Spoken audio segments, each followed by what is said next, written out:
음성을 내가 들으니 사랑하는 말일세. 아나니아라는 사람이 그의 아내 삽비라와 더불어 소유를 팔아 그 값에서 얼마를 감춤해 그 아내도 알더라. 얼마만 가져다가 사도들의 발 앞에 두니 베드로가 이르되 아나니아야 어찌하여 사탄이 내 마음에 가득하여 내가 성령을 속이고 땅값 얼마를 감추었느냐.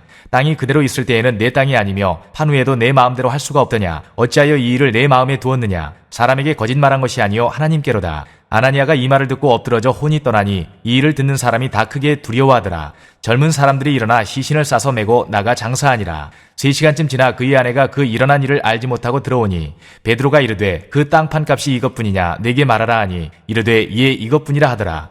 베드로가 이르되 너희가 어찌 함께 꾀하여 주의 영을 시험하려 하느냐. 보라 내 남편을 장사하고 오는 사람들의 발이 문 앞에 이르렀으니 또 너를 메어 내가리라 하니 곧 그가 베드로의 발 앞에 엎드러져 혼이 떠나는지라. 젊은 사람들이 들어와 죽은 것을 보고 메어다가 그의 남편 곁에 장사하니 온 교회와 이 일을 듣는 사람들이 다 크게 두려워하니라.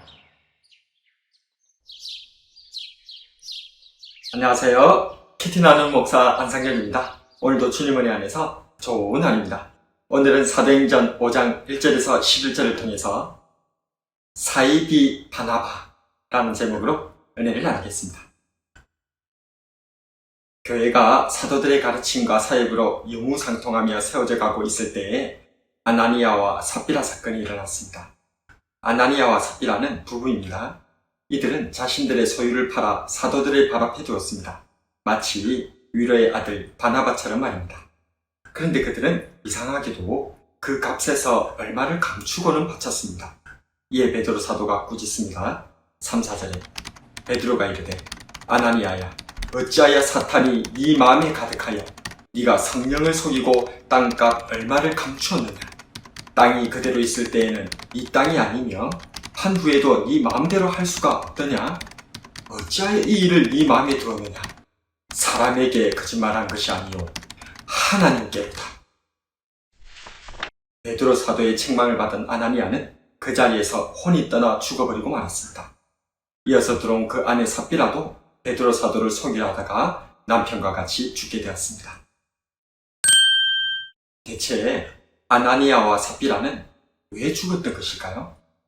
그들은 대체 얼마나 큰 죄를 지었기에 이런 심판을 당했던 것일까요? 먼저 그들의 죄는 사탄이 마음에 가득한 것입니다. 주님 부활 승천하신 후 약속하신 성령님께서 오순절에 불의 혀처럼 갈라져 각 사람의 위에 하나씩 임하게 되었습니다. 성령 충만. 예수님의 영으로 충만케 된 것입니다.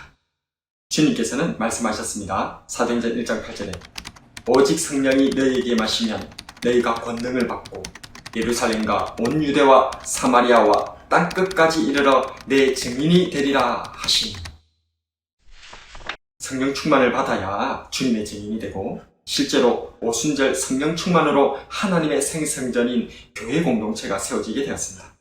그런데 아나니아와 삽비라는 성령 충만이 아니라 사탄 충만하고 말았던 것입니다.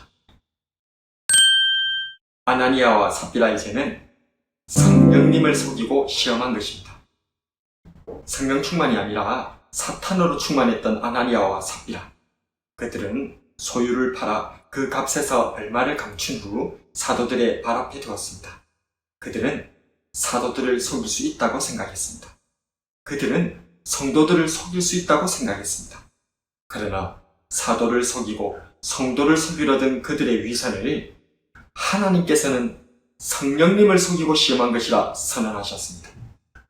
광야에서 40일 금식한 주님께 마귀는 속삭였습니다. 마태복음 4장 5절에서 6절에 이에 마귀가 예수를 거룩한 성으로 데려다가 성전 꼭대기에 세우고 이르되 네가 만일 하나님의 아들이어든 뛰어내리라. 기록하였을 때 그가 너를 위하여 그 사자들을 명하시리니 그들이 손으로 너를 받들어 발이 돌에 부딪히지 않게 하리로다 하였느니라. 마귀의 유혹은 하나님께서 아버지이시기 때문에 성경에 기록된 대로 성전 꼭대기에서 뛰어내려도 받들어 살려줄 것이라는 말이었습니다. 이에 대한 주님의 답변은 무엇이었습니까? 마태복음 4장 7절에 주 너의 하나님을 시험하지 말라. 살아계신 하나님을 감히 시험하려 해서는 안 될 것입니다. 아나니아와 삽비라의 죄는 바나바를 가장하려 한 것입니다. 유사라는 말은 비슷하지만 다른 것을 의미합니다. 특별히 부정적으로 쓰일 때는 사이비와 같은 것이 되는데, 사이비란 겉으로는 비슷하나 속은 완전히 다른 것을 의미합니다. 아나니아와 삽비라의 경우에는 유사 바나바라기보다는 사이비 바나바가 더 정확한 표현이었습니다. 아나니아와 삽비라는 사이비 바나바였습니다. 그들의 악함은 자신들을 바나바와 유사하게 꾸며서는 성령 충만의 공동체를 거짓과 위선과 인간적 술수가 판치는 강도의 불혈로 변질시키려 했다는 것입니다. 구약의 성전에 임재하셨던 성령님의 불기둥은 예수님을 믿는 성도들의 머리 위에서 불의 혀같이 갈라져 임재하셨고, 성령 충만을 받은 성도들은 방언과 복음 전파, 그리고 유무상통의 삶으로 새 성전이 되고 있었습니다. 이러한 때에 레위인이었던 요셉은 자신의 밭을 팔아 사도들의 발 앞에 내려놓았고, 그는 사도들에게서 위로의 아들 바나바로 불리게 되었습니다. 그러나 아나니아와 삽비라는 감히 하나님과 교회와 사도들 앞에서 사탄 충만한 마음으로 성령님을 속이고 시험하며 사이비 바나바로 나타났던 것입니다. 주님의 교회가 새롭게 시작되고 외부적으로는 핍박과 환란이 있는 이때 교회의 지도자로 사이비 바나바가 세워진다는 것은 생각만 해도 끔찍한 일이 되고 말았을 것입니다. 그러나 주님의 성령께서는 이 모든 것을 꿰뚫고 계셨고, 베드로 사도를 통해 이 사이비 바나바 행세를 회개하도록 기회를 주셨습니다.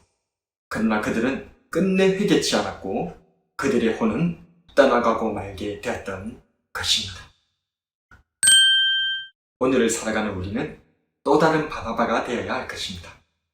목회자의 힘이 되고 성도를 위로하여 주님의 몸된 교회를 세워가는 바나바로 성화되어야 할 것입니다. 그러나 사이비 바나바가 되어서는 안 될 것입니다. 사이비 바나바는 위선입니다. 사탄 충만한 마음으로 감히 성령님을 속이고 시험하려 하는 선을 가장한 악에 불과합니다. 바나바가 되려는 것과 사이비 바나바가 되는 것의 차이는 중심입니다. 하나님 앞에서 살려고 몸부림치는 시도를 포기하고도 여전히 바나바가 되려 할 때에 우리는 사이비 바나바가 되고 말 것입니다.